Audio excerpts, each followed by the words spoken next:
Hello everyone. Hi, this is Rahul, your filmy Banya, and we are back once again, yet again, with our popular series Scholarly, in which we chat with movie scholars, and we chat as of now only with Mr. M.K. Raghavendra from Bangalore. This is our third episode with him, and till now we have discussed some very interesting stuff about superheroes in our last episode, and we're going to continue that discussion today. We're going to talk about something more interesting, and we're going to talk about essentially two very interesting subjects. The first is Marvel's X-Men, which is to my mind at least, one of the most more political superhero content around. And we are also going to be talking a little bit in brief about the Justice League and Avengers political bent of mind. Most welcome, Raghavendra sir, once again. Thank you. Our last episode did close to 4,000 views, so congratulations on that as well. Thank you. Our cumulative views are now more than 10,000, so that's interesting. Okay. Yes, sir. Please begin. Okay. Now, I mean, Avengers. I've not paid much attention to. Not Avengers. We're talking about X-Men. I haven't paid much attention to X-Men earlier. Okay, so but after you told me this at the end, so I had a look at this X-Men, the very first one yesterday. Very interesting what it's about, right? Now, okay, let's do this kind of thing. I'll ask you some questions and you answer, okay? So what exactly, okay. Now the question is, what exactly is X-Men about? Okay, now see, my basic presumption is, okay, all popular fantasies can't come out of nowhere, right? They have to come out of some socio-political thing, because so what makes them all allegorical in some sense or the other, because it must connect with the public. I mean, whereas you have this very esoteric fantasies like Kafka's or some such thing, they connect to a small number of people. It's a different thing. But popular fantasies have in some way or end up being allegorical in some way. You get me? So the question is, what is this allegory in X-Men? Okay, now this is very interesting. What is X-Men? I've seen Logan actually earlier, okay, but I've not seen this one. I've seen only Logan. Logan is a spin-off. Yeah, I know, it's spin-off. I've seen that, and I've seen things. I think I've seen something else earlier, but not this one for the first time, because this one establishes everything, right? It establishes the basis of the X-Men. So just to clarify, you're talking about the first X-Men movie which came out in 2000. Yes, 2000, right? That's the first one with Bryan Singer. Okay. Now, obviously it lays the foundation for people who don't know, who are not into comics, who would want to see the movie. Now, you look at this thing, right? What exactly are these mutants? It's basically about mutants, right? And mutants being hounded in the world. The mutants are very gifted, right? School for gifted people. Mutants are very gifted. And how do they show the mutants in the first place? The very first mutant is in 1941 or 42, in a concentration camp in Nazi Germany, where a boy, okay, has these miraculous powers. He tries to bend something. He's got this, and that is the guy turns out to be Magneto. Right? Yeah, he turns out to be later on. That's his. Yeah. Okay. So what I found interesting was, what exactly is this concentration camp, and what exactly, if you look at these, what are they called? These mutants.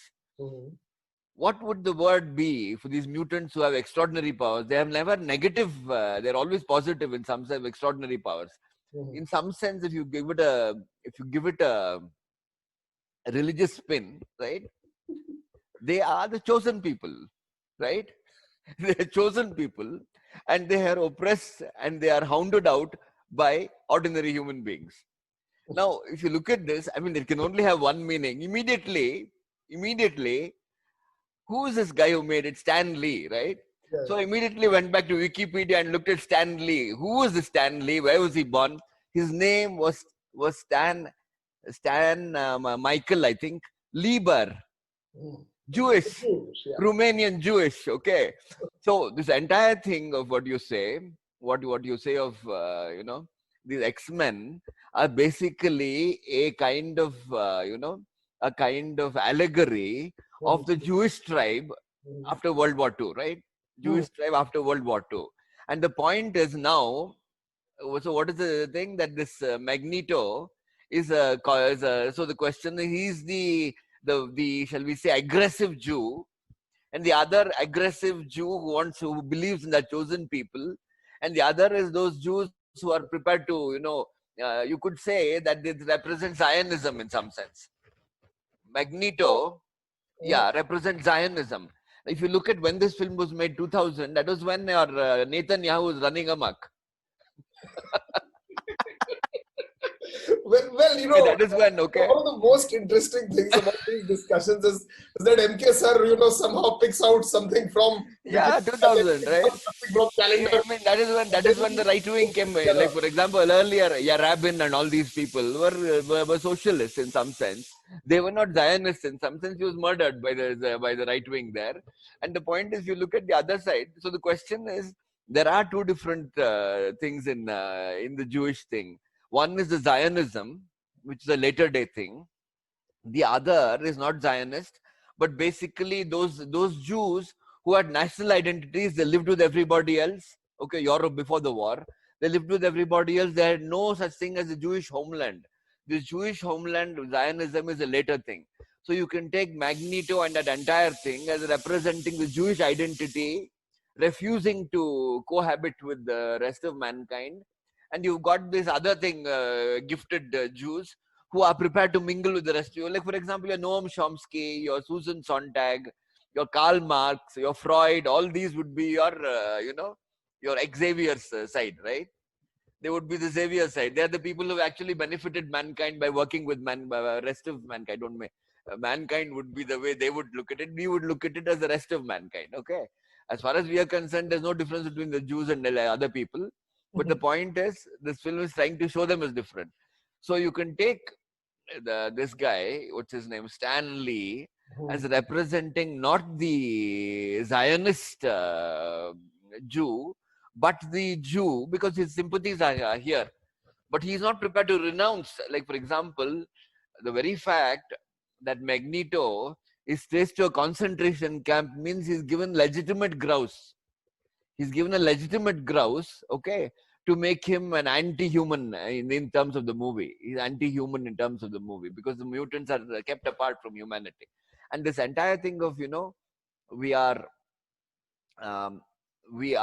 gifted, we are separate from humanity, we are chosen. See, the point of being chosen people, okay, that the Jews believe that they're chosen people, is actually a way of seeing that God specially selected them as against the rest of mankind, right? Okay, so that actually makes them in some sense above mankind in some way, right? So that goes along. So this entire thing of mutants being separate from man goes along with the notion of Jews as chosen people. So this is my reading of that. Now, if you look at this actual movie, you look at this film, which this is Bryan Singer's film, you will find that the actual plot devices are very simple, right? You have to have, first of all, gifted people. You have to have a separate race. So these gifts, because they were turned into mutants, and these gifts have to be separate and different in each person.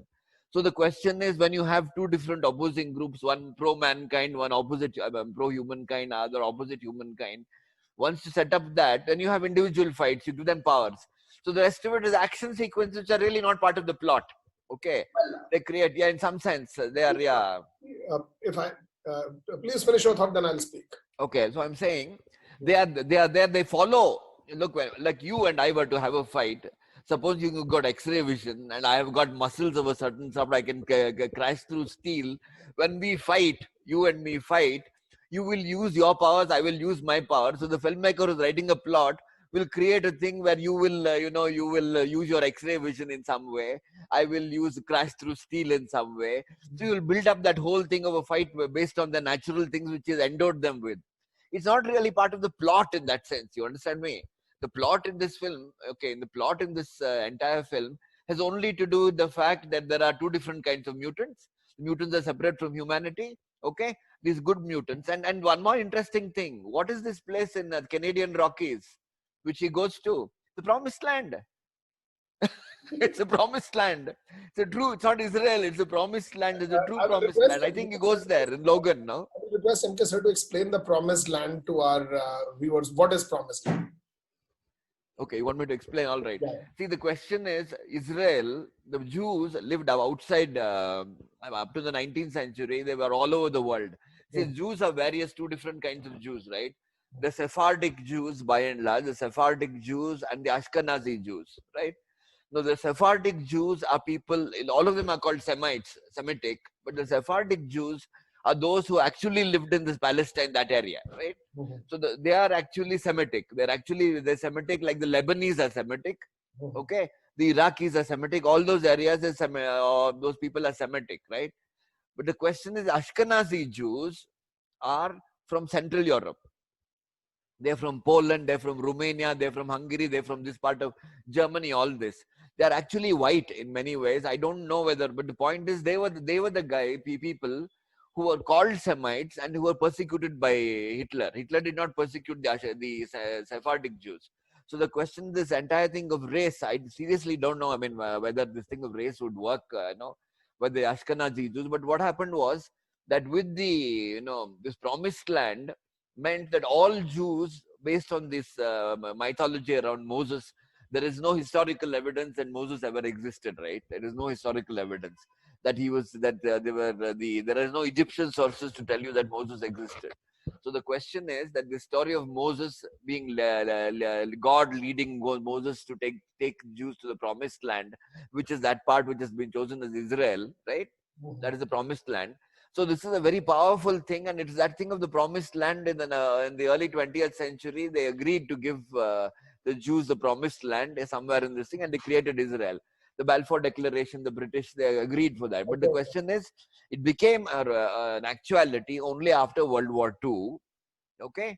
So if you look at this World War II, this entire thing of promised land means something else. So the question is that Jews started migrating in large numbers with the, shall we say, encouragement and with the things. So all those Jews who had been oppressed, the people who were oppressed were the Ashkenazi Jews, not so much the Sephardic Jews, right? So these Ashkenazi Jews, based on the myth of the promised land, started moving here from Russia, from Poland, from everywhere. Now you take the Russian Revolution, there were a number of Jews in the head of the Communist Party in the thing, like Trotsky, like Kamenev, many of them. Bukharin, I'm not sure was a Jew. I think he was a Jew, yeah. Well, okay. So now this is becoming a little dense information. Yeah. So what MK sir is trying to tell the audience now, just like to talk to the audience and just try to interpret what MK sir has said, is that there is a very scientific connection between the creation of X-Men and the historical event of prosecution of the Jews in the Holocaust.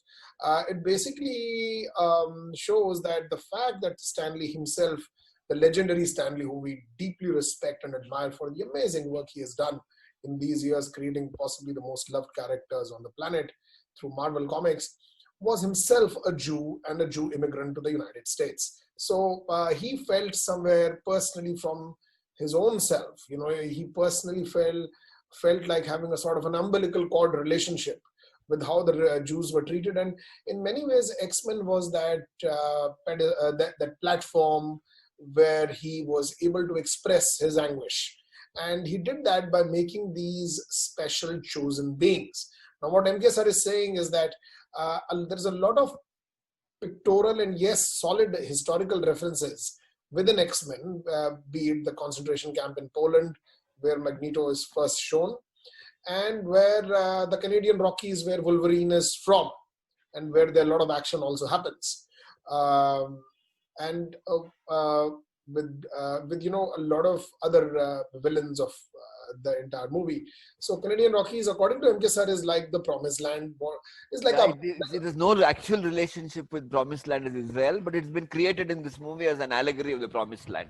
People look to that. Yeah. It was created as an allegory or as a sort of a reference point, not making an actual reference, but an indirect reference to a place where there is no harm, a place where there is less, or is there is no prosecution, like a utopia, like a utopian. Yeah, correct. Yeah, utopia. So now, sir, MK sir, I would like to talk about now X-Men largely for this breakup. This important thing is this thing between those who want to integrate with humanity and those who want to be against humanity has correspondence in those Jews who were actually nationals, other nationals of various other countries, who were perfectly happy being in France, in England, in Germany, all these countries, and those Jews who wanted a separate land for themselves, right?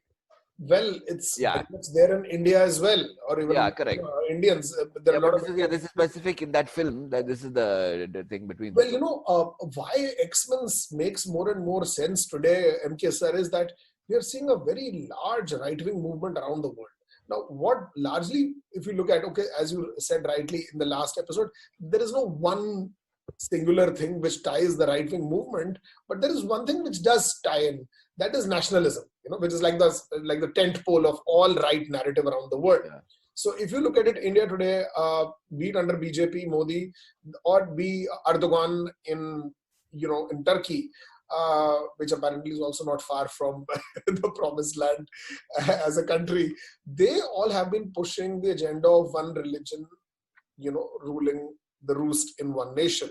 So what I feel is that you are absolutely right. The conflict between Magneto and Professor Xavier, the person who is trying to make peace with Magneto, then Magneto, you should not fight with the human race, because Magneto still feels that the horrors of Nazism, which you've spoken so well in the last episode, were primarily responsible for his prosecution. In fact, Magneto looks upon humans like Nazis.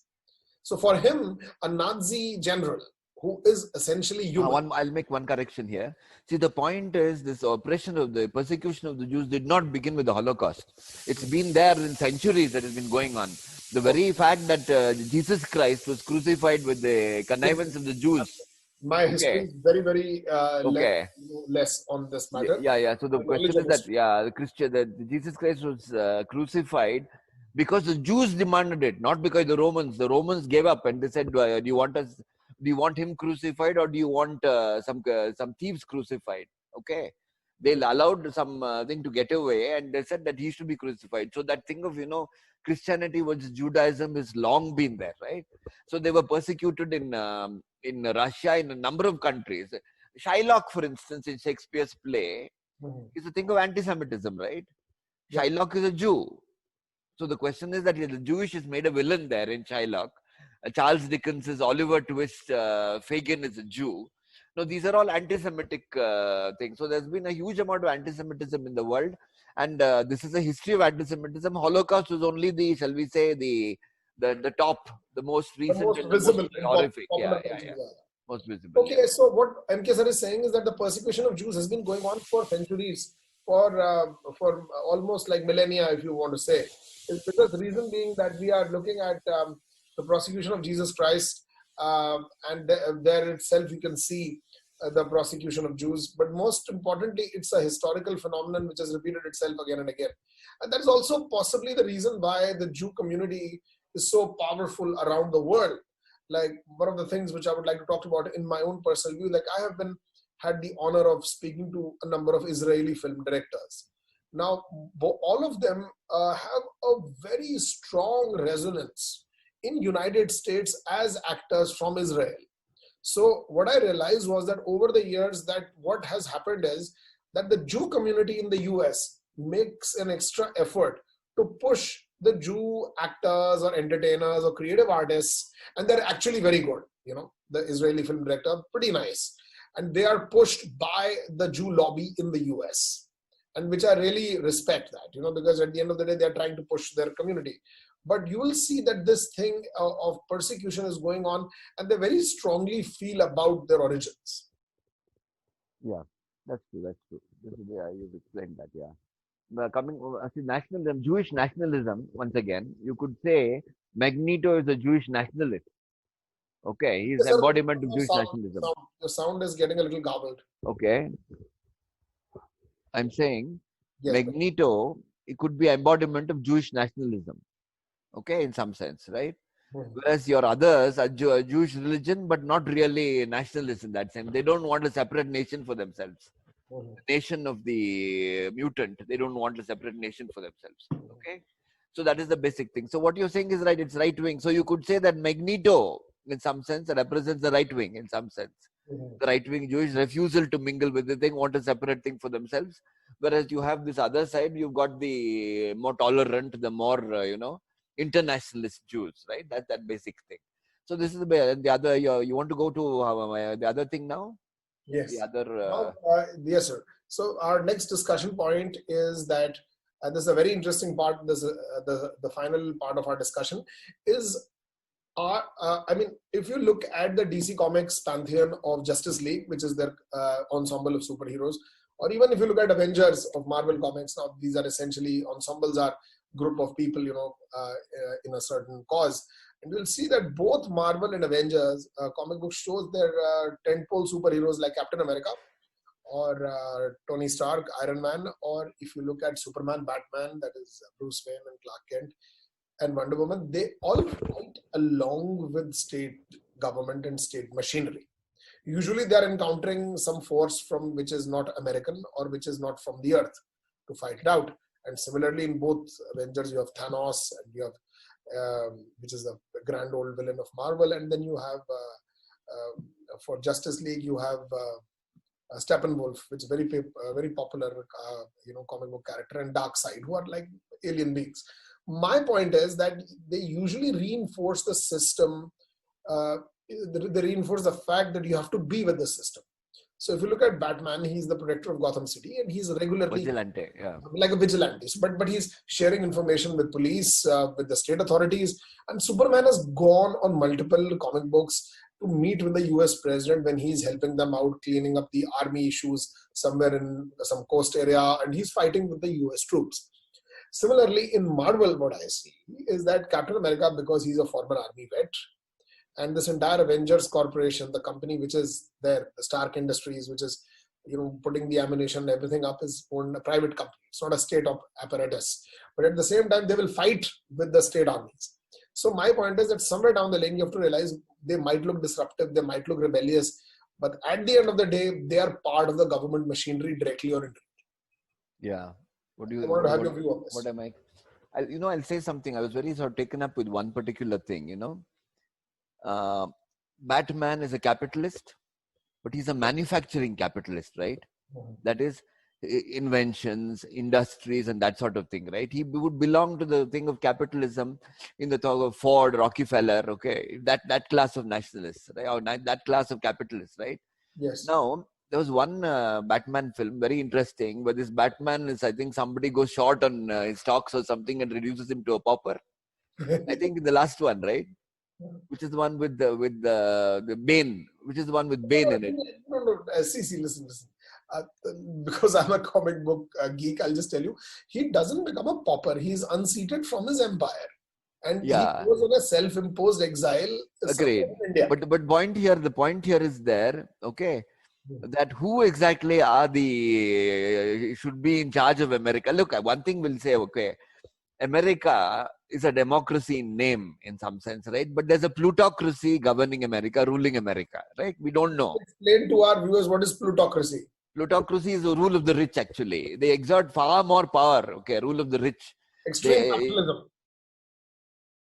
Would you say this is extreme capitalism? Yeah. They actually, the rich in America, yeah, the rich in America, certain rich, I'm talking about the super rich. I'm not talking about, CEOs. I'm not talking about that. Talking about somebody like Bezos, somebody like this guy, Bill Gates, somebody like, the guy, what's his name? Elon Musk, Zuckerberg. These are the really super rich, right? Now, we don't know exactly how these super rich work, but the point is they have a control over the government. At some particular, like when the mortgage crisis broke, in the early part of this century, in the part of this millennium, 2008. when it broke, 2008, it was basically, they couldn't do very much to these people, right? They were far too rich. They altered the laws, and many of those people who are actually responsible for this crash were brought into government subsequently. Okay? Instead of going to jail, they were brought into government. So obviously, they've got huge amounts of power in the US. US is not the kind of democracy that people take it out to be. So there's a plutocracy. So when you take Batman as advising the US president, when you talk about this, you're basically talking about the plutocracy in America, right? You're talking about that. Okay, I get it now. Yeah, you get my point. Okay, so the question is that the plutocracy, the big fish in the US, the capitalists who have the money, control the strings in some way of government. In some way, they do that. So that has been the case. The important thing I found is after this thing, that the fact that this Bane comes about, the financial scandal, somebody goes, goes short on, what is this guy's Wayne Industries, right? Wayne Enterprises. Yeah. Wayne Enterprises. He goes short on it, and then he's not reduced to a pauper, but he loses his financial muscle at some point, right?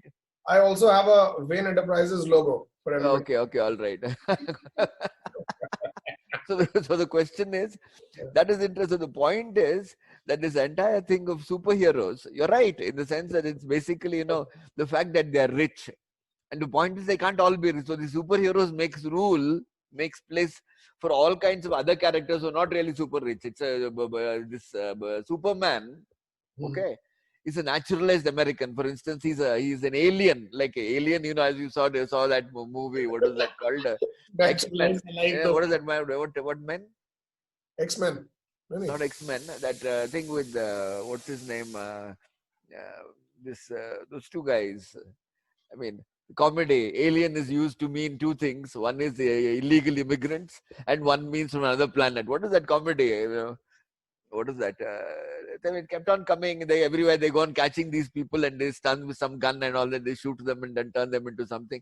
What is that comedy? Will Smith and the other guy. Bad Boys. No. There's a series of movies where these two people are there. This policemen. They're supposed to be catching illegal immigrants. And these Bad Boys. Not Bad Boys. That's the only. Men in Black. Men in Black, right? Men in Black. Yeah, Men in Black, right? Men in Black. So the Men in Black is actually playing on this thing of alien.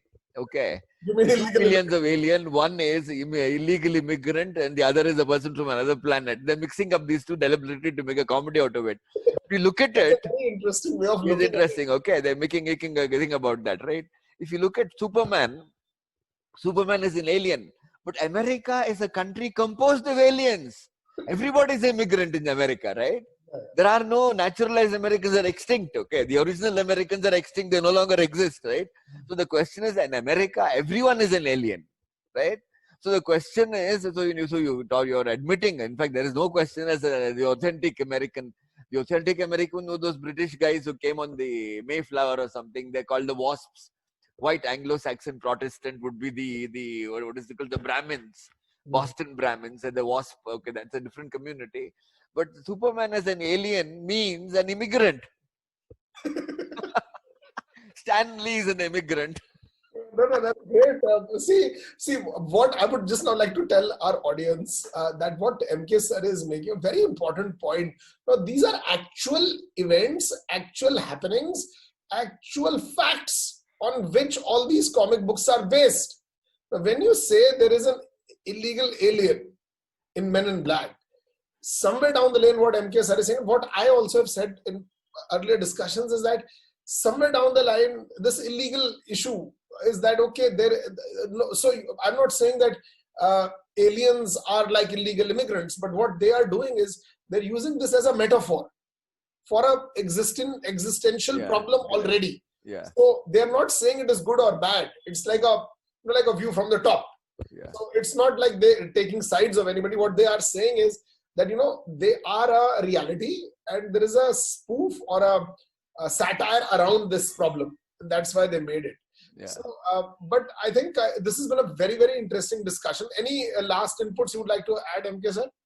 No, nothing much. So the question is, it's just this. So when you have an alien from another planet, okay, as a superhero on the side of America, you're basically talking about immigrants, not illegal necessarily. You're talking about immigrants at some point who all become part of the melting pot of your Jhumpa Lahiri, your Indian writers. They're all aliens, right? Our relatives there are aliens, right? Okay, our relatives in America who are doing well, whatever. They're aliens in some sense, but they're very loyal Americans. They've integrated with America in many ways. They have very much prefer America to India in many ways. So they keep coming back here. That basic thing is that they're loyal to America. So it's the same thing. Superman may be from the whatever planet, which is from what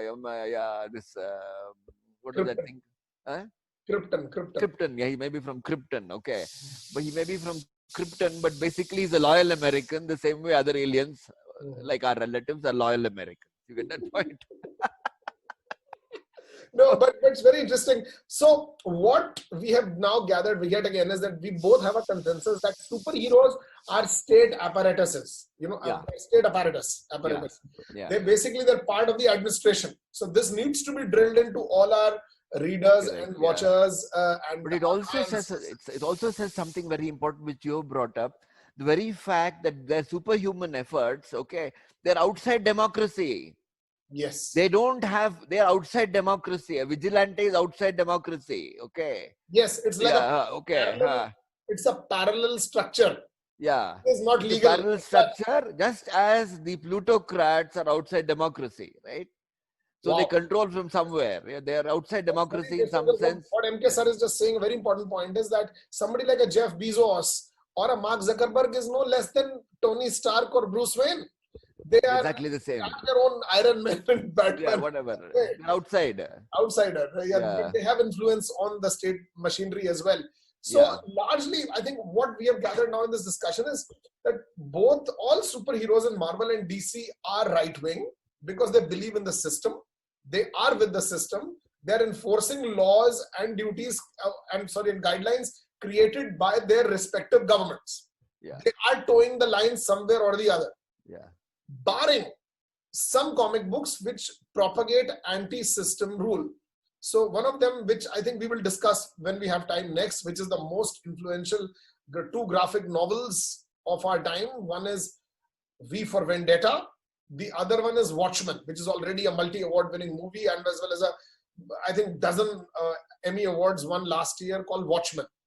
So like Watchmen, and MK sir will definitely also, I will ask him to go through these two as well. Both are very famous movies, and we look at from those prisms.